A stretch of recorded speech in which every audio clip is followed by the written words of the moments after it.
Hello people of the internet, today we're going to talk about DNS, so that's pretty cool because we have NextDNS, which is a free service, so that's the best part of it, and it protects ads, trackers, and about a lot of stuff. It protects your kids as well, like kind of family settings things, and you have a lot of settings, and it protects you against phishing and malware and a lot of stuff, so it's pretty amazing and actually very famous, and there's a lot of carrier which is using them, as you can see there.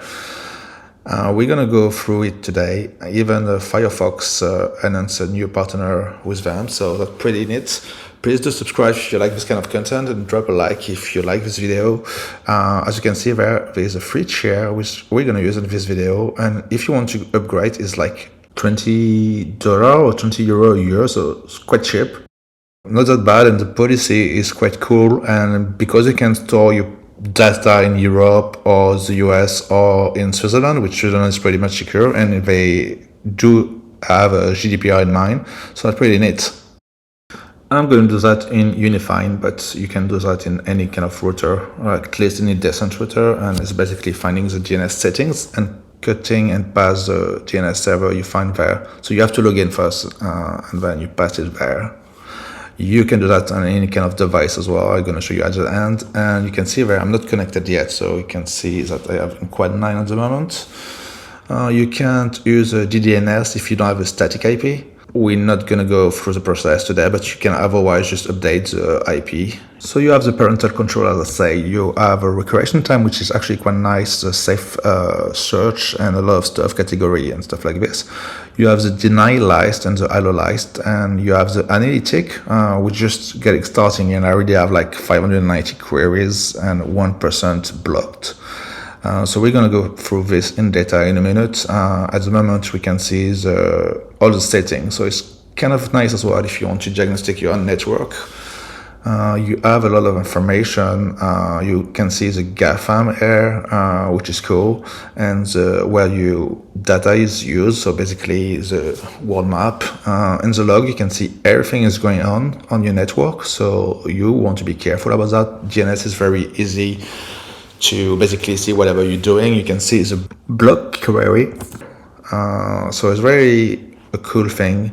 You can block directly from there.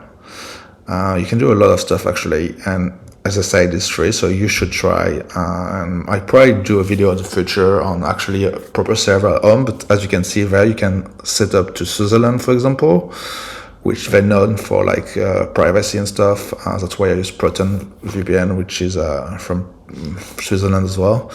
Quite a lot of stuff there. Cache boost, CNAME flattering. There's a lot of options to play around, to be honest.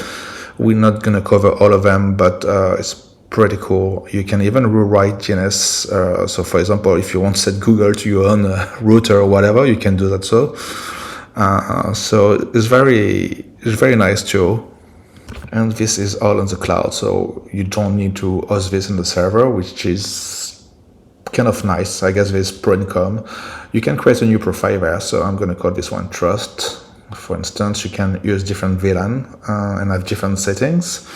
In your account, as you can see, you have 300,000 query for free, and then you can upgrade for $1.99 a month, so it's quite good. I didn't even go through the threshold of it, which I do have a lot of device and query, trust me. At the moment, I have 5,427 query, with 4,023 are blocked, and which is 77 of the traffic which is blocked, 77%, sorry.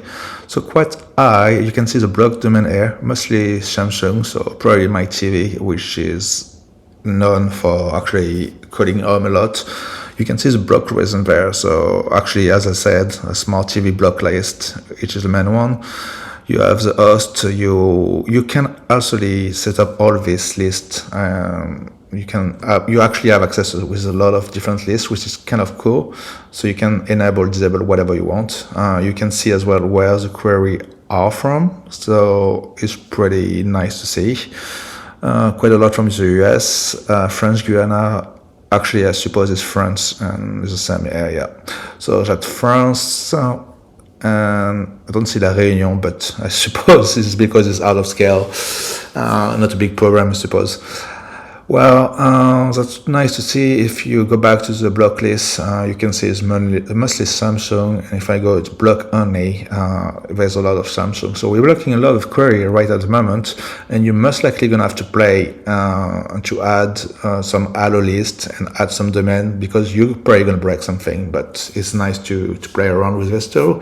For example, on a Mac, you can go on the Wi-Fi setting, details, and then if you go there in DNS, which is on the left, you should be able to enter the same setting we entered at the beginning.